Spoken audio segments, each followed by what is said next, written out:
The Small World of M-75 by Ed M. Clinton, Jr.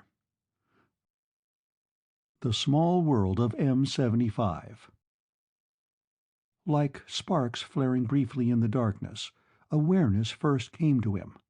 Then there were only instants, shocking, clear, brief. Finding himself standing before the main damper control, discovering himself adjusting complex dials, instants that flickered uncertainly only to become memories brought to life when awareness came again. He was a kind of infant, conscious briefly that he was, yet unaware of what he was. Those first shocking moments were for him like the terrifying coming of visual acuity to a child. He felt like Homo neanderthalensis must have felt staring into the roaring fury of his first fire. He was Homo metallicus first sensing himself. Yet a little more. You could not stuff him with all that technical data. You could not weave into him such an intricate pattern of stimulus and response. You could not create such a magnificent feedback mechanism in all its superhuman perfection and expect, with the unexpected coming to awareness, to have created nothing more than the mirror image of a confused, helpless child. Thus, when the bright moments of consciousness came, and came as they did more and more often, he brooded on why the three blinking red lights made him move to the main control panel and adjust lever C until the three lights flashed off. He brooded on why each signal from the board brought forth from him these specific responses, actions completely beyond the touch of his new and uncertain faculty. When he did not brood, he watched the other two robots, performing their automatic functions, seeing their responses, like his, were triggered by the lights on the big board and by the varying patterns of sound that issued periodically from overhead. It was the sounds which were his undoing.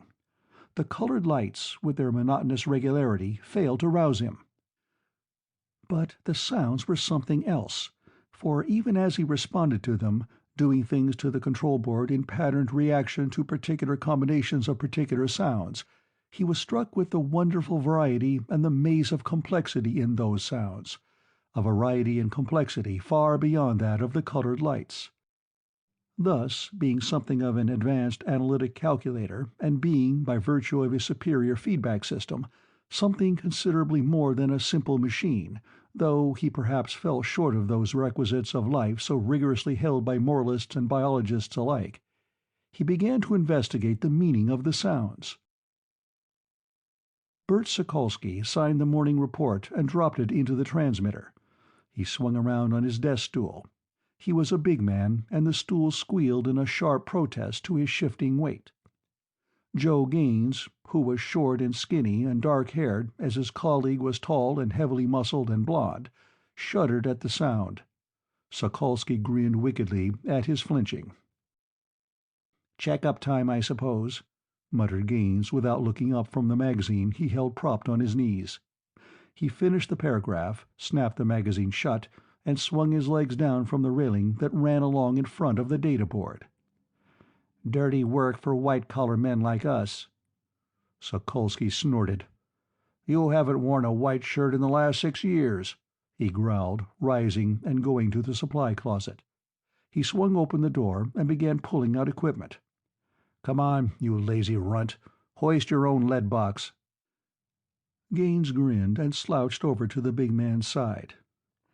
"Think of how much more expensive you are to the government than me," he chortled as he bent over to strap on heavy leaded shoes.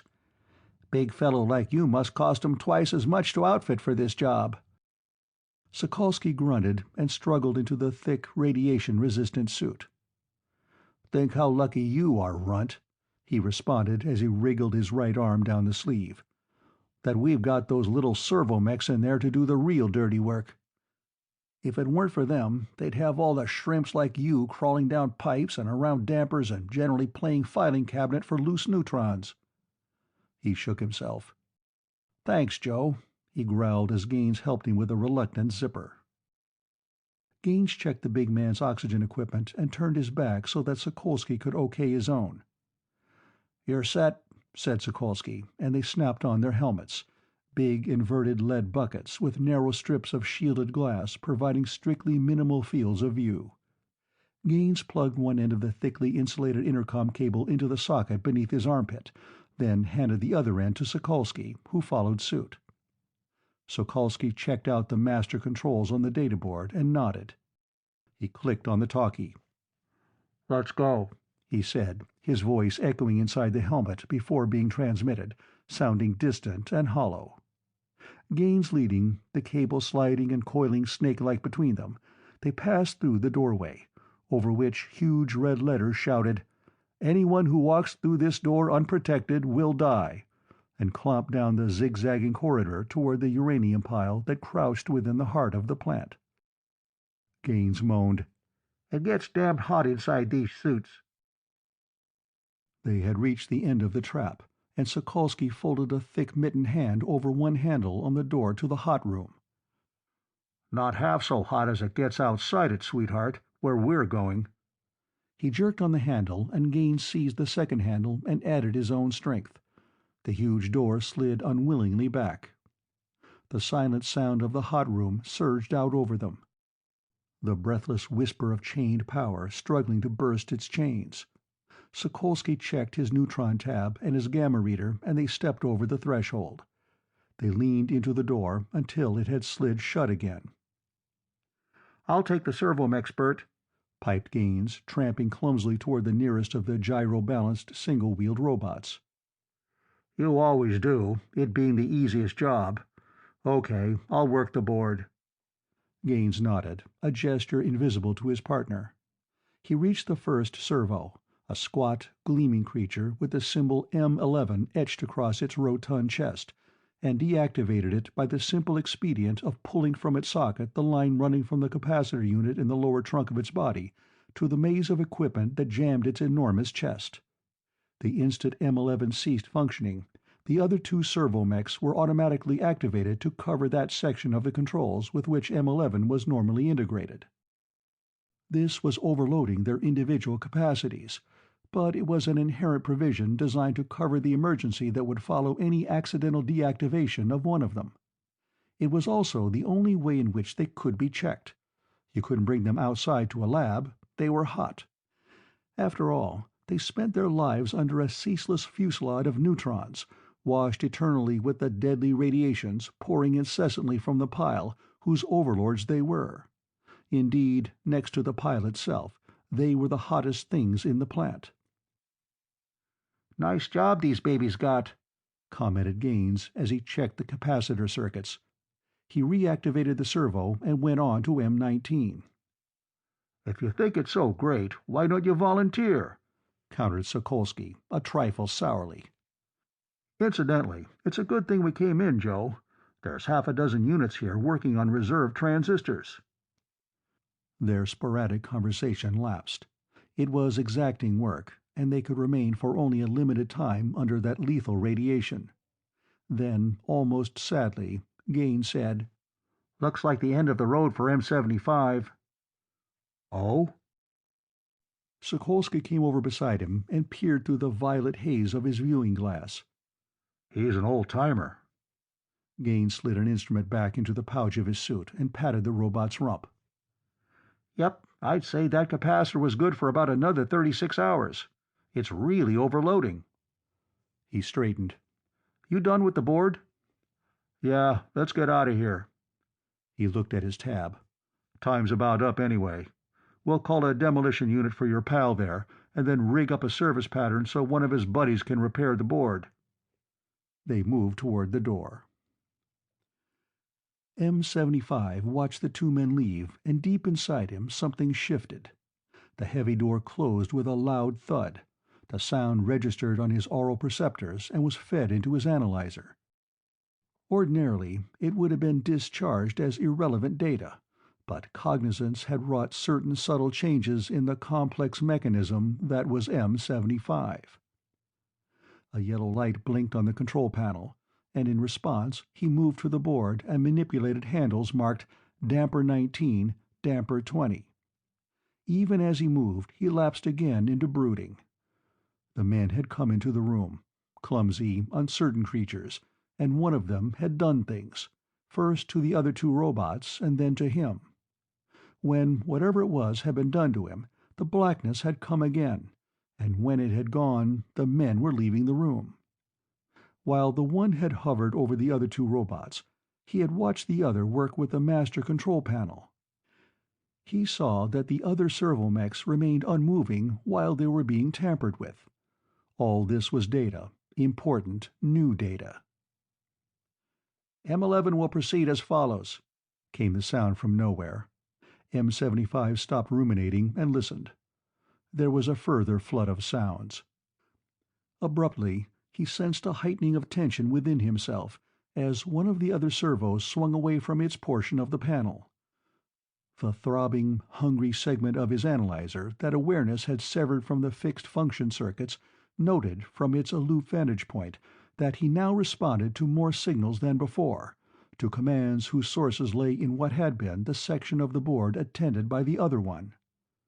The tension grew within him and became a mounting, rasping frenzy. A battery overcharging, an overloading fuse, a generator growing hot beyond its capacity. There began to grow within him a sensation of too much to be done in too little time. He became frantic. His reactions were too fast. He rolled from end to middle of the board, now backtracking, now spinning on his single wheel, turning uncertainly from one side to the other, jerking and gyrating. The conscious segment of him, remaining detached from those baser automatic functions, began to know what a man would have called fear. Fear, simply, of not being able to do what must be done. The fear became an overpowering, blinding thing, and he felt himself slipping back into that awful, smothering blackness out of which he had so lately emerged. Perhaps for just a fragment of a second his awareness may have flickered completely out, consciousness nearly dying in the crushing embrace of that frustrated electronic subconscious. Abruptly then the voice came again, and he struggled to file for future reference sound patterns which, although meaningless to him, his selector circuits no longer disregarded. "Bert, M-75 can't manage half the board in his condition. Better put him on the repairs." "Yeah, hadn't thought about that." Sokolsky cleared his throat. "M-11 will return to standard function."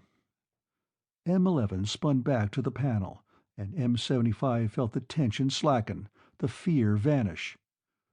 Utter relief swept over him, and he let himself be submerged in purest automatic activity.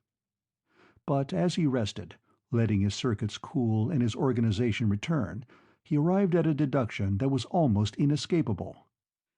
M-11 was that one in terms of sound.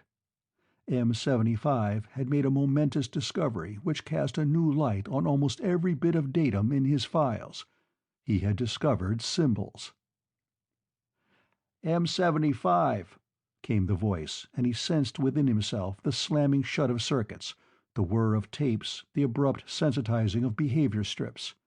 Another symbol, this time clearly himself. "You will proceed as follows." He swung from the board, and the tension was gone, completely. For one soaring moment, he was all awareness. Every function, every circuit, every element of his magnificent electronic physiology available for use by the fractional portion of him that had become something more than just a feedback device. In that instant, he made what seemed hundreds of evaluations. He arrived at untold scores of conclusions. He altered circuits. Above all, he increased manifold the area of his consciousness. Then, as suddenly as it had come, he felt the freedom slip away, and though he struggled to keep hold of it, it seemed irretrievably gone. Once more the omnipotent voice clamped over him like a harsh hand over the mouth of a squalling babe. "You will go to section AA-39 of the control board. What's the schedule, Joe? Thanks. M-75, your movement pattern is as follows: Z-29, AQ 39-8. Powerless to resist, though every crystal and atom of his reasoning self fought to thrust aside the command, M-75 obeyed. He moved along the prescribed pattern, clipping wires with metal fingers that sprouted blades, rewiring with a dexterity beyond anything human, soldering with a thumb that generated a white heat, removing bulbs and parts and fetching replacements from the vent where they popped up at precisely the right moment. He could not help doing the job perfectly. The design of the board to its littlest detail was imprinted indelibly on his memory tapes. But that certain portion of him, a little fragment greater than before, remained detached and watchful. Vividly recorded was the passage of those two men into, through, and out of the room, and the things they had done while there. So even while he worked on the board, he ran and reran that memory pattern through a segment of his analyzer. From the infinite store of data filed away in his great chest, his calculator sifted and selected, paired and compared, and long before the repair job on the big board was done, M-75 knew how to get out of the room. The world was getting a little small for him. Gaines dialed a number on the plant phone and swayed back casually in his chair as he listened to the muted ringing on the other end. The buzz broke off in mid-burp, and a dour voice said, "Dirty Work and Odd Jobs Division, Lister talking." "Joe Gaines, Harry. Got a hot squad lying around doing nothing?" "Might be I could scare up a couple of the boys." "Well, do so. One of our servos—" A metallic bang interrupted Gaines, a loud, incisive bang that echoed dankly through the quiet of the chamber. "What the hell was that?" growled Lister. Gaines blinked, his eyes following Sokolsky as the latter looked up from his work and rose to his feet. "Joe, still there?" came Lister's impatient voice. Yeah. Anyway, this baby's ready for the demo treatment. And a real hot one, Harry. Couple of years inside that Einstein oven, and you ain't exactly baked Alaska when you come out." "Shortly." Once again came the same sharp metallic clang, ringing through the room. Unmistakably, it came from the direction of the pile. Slowly, as though reluctant to let go, Gaines dropped the receiver back on its cradle. "Bert," he began, and felt his face grow bloodless. Sokolsky walked over in front of the opening into the maze and stood, arms akimbo, huge head cocked to one side, listening. "Bert, funny noises coming out of the nuclear—" Sokolsky ignored him and took a step forward.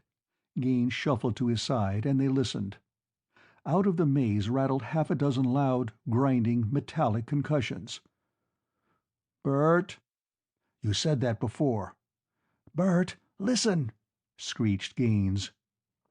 Sokolsky looked up at the high ceiling, squinted, and tried to place the perfectly familiar but unidentifiable sound that came whispering down the maze. And then he knew. "The door to the pile!" he spluttered. Gaines was beside himself with horror. "Bert, let's get going. I don't like this." All of a sudden, Geiger counters in the room began their deadly conversation, a rising argument that swooped in seconds from a low mumble to a shouting thunderstorm of sound. Gamma signals hooted, the tip-off cubes on either side of the maze entrance became red, and the radiation tabs clipped to their wrists turned color before their eyes. Then they were staring for what seemed like an eternity, utterly overwhelmed by its very impossibility, at a sight that they had never imagined they might ever see. A pile servomech wheeling silently around the last bend in the maze and straight toward them. Sokolsky had sense enough to push the red emergency button as they fled past it. The command sequence fulfilled, M-75 turned away from the repaired board. He sensed again that disconcerting shift of orientation as he faced the light-studded panel.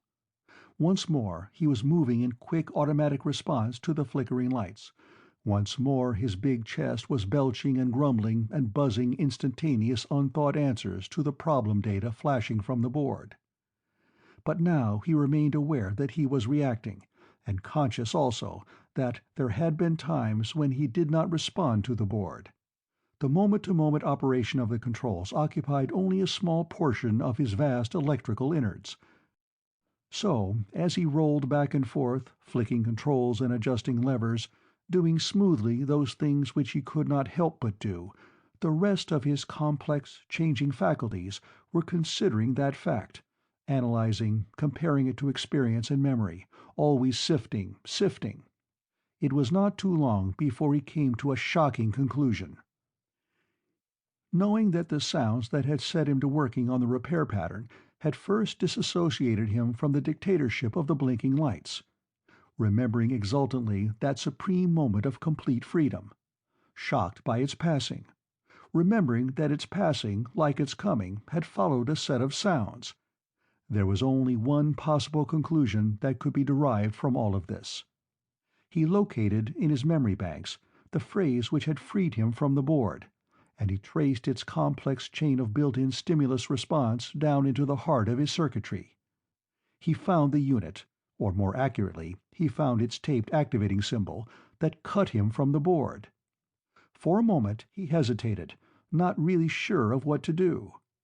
There was no way for him to reproduce the sound pattern, but as a partly self-servicing device, he knew something of his own structure, and had learned a good deal more about it in tracing down the cut-off phrase. Still he hesitated, as though what he was about to do was perhaps forbidden. It could not have been a question of goodness or badness, for morality was certainly not built into him. Probably somewhere in his tapes there was a built-in command that forbade it, but he was too much his own master now to be hampered by such a thing. The door to the unknown outside passed within his field of view for a second as he moved about his work. The sight of it tripped something in his chest, and he felt again that strange sensation of growing power, of inherent change. First had come simple awareness, and then symbols had found their place in his world. And now he had discovered, in all its consuming fullness, curiosity. He carefully shorted out the cut-off unit. He was free. He stared at the board and the blinking lights and the huge dials with their swaying needles, at the levers and handles and buttons, and reveled in his freedom from them, rocking to and fro and rolling giddily from side to side, swamped with the completeness of it. The other two servomechs swung over slightly so that they could better cover the board alone. M-75 spun and rolled toward the great door. His hands clanged loudly against the door. The huge metal appendages, designed for other work than this, were awkward at first. But he was learning as he moved. He was now operating in a new universe, but the same laws ultimately worked. The first failure of coordination between visual data and the manipulation of metal hands quickly passed. Half a dozen trials and he had learned the new pattern, and it became data for future learning. He moved swiftly and deftly. He clutched the handhold and rolled backward, as he had seen the men do. The door slid open easily before his great weight and firm mechanical strength. He sped across the threshold, spun to face into the maze, and rolled down it, swinging sharply left and right, back and forth around the corners of the jagged corridor. Data poured into his sensors. His awareness was a steady thing of growing intensity now, and he fed avidly on every fragment of information that crashed at him from the strange new world into which he rushed headlong. He struggled to evaluate and file the data as rapidly as it came to him. It seemed to exceed his capacity for instantaneous evaluation to an increasing degree that began to alarm him. But driven by curiosity as he was, he could only hurry on. He burst into a huge room, a room filled with roaring, rattling sounds that meant nothing to him. Two men stood before him, making loud noises. He searched his memory and discovered only fragments of the sounds they made filed there. His curiosity, bursting, was boundless, and for a moment he was unable to decide which thing in this expanding universe to pursue first. Attracted by their movement, he swung ominously toward the men. They fled, making more noises. This too was data, and he filed it. M-75 did not immediately follow Gaines and Sokolsky out of the room. Fascinated by the multitude of new things surrounding him on every side, he held back. He glided over to the master control panel, puzzled by its similarity to the board before which he had slaved so long, and lingered before it for a few seconds, wondering and comparing. When he had recorded it completely on his tapes, He swung away and rolled out of the room in the direction the two men had gone. He found himself in a long, empty corridor, lined by open doors that flickered by shutter-like as he flashed past. Ahead, he heard new sounds, sounds like the meaningless cacophony the men had shouted at him before rushing off, superimposed over the incessant background sounds, the shrilling, the clanging, the one particular repetitive pattern. Some of the sounds touched and tugged at him, but he shook them off easily. The corridor led into the foyer of the building, jammed with plant personnel.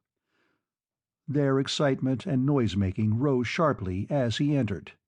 The crowd drew tighter and the men began fighting one another, struggling to get through a door that was never meant to handle more than two at a time. M-75 skidded to a halt and watched, unmoving. He sensed their fright, even though he could not understand it. Although he was without human emotion, he could evaluate their inherent rejection of him in their action pattern. The realization of it made him hesitate. It was something for which he had no frame of reference whatsoever. His chest hummed and clicked. Here again, in this room, was another new universe. Through the door streamed a light of a brilliance beyond anything in his experience. His photocells cringed before its very intensity. The light cast the shadows of the men fighting to get out, long black wavering silhouettes that splashed across the floor almost to where M-75 rested. He studied them, lost in uncertain analysis. He remained so, poised, alert, filing, observing, all the while completely unmoving, until long after the last of the shouting men had left the room. Only then did he move, hesitantly, toward the infernally fierce light. He hung at the brink of the 3 stone steps that fell away to the grounds outside. Vainly he sought in his memory tapes for a record of a brightness as intense as that which he faced now, sought for a color recording similar to the vast swash of blue that filled the world overhead, or for one of the spreading green that swelled to all sides. He found none. The vastness of the outside was utterly stunning. He felt a vague uneasiness, a sensation akin to the horrible frenzy he had felt earlier in the pile. He rotated from side to side, his receptors sweeping the whole field of view before him. With infinite accuracy, his perfect lenses recorded the data in all its minuteness, despite the dazzling sunlight.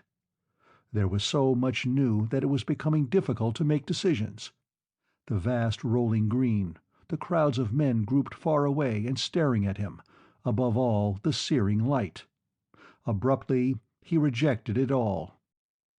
He swung back into the foyer of the plant and faced a dark corner, bringing instant, essential relief to his pulsating photocells. Staring into the semi-darkness, he reran the memory tape of his escape from the pile.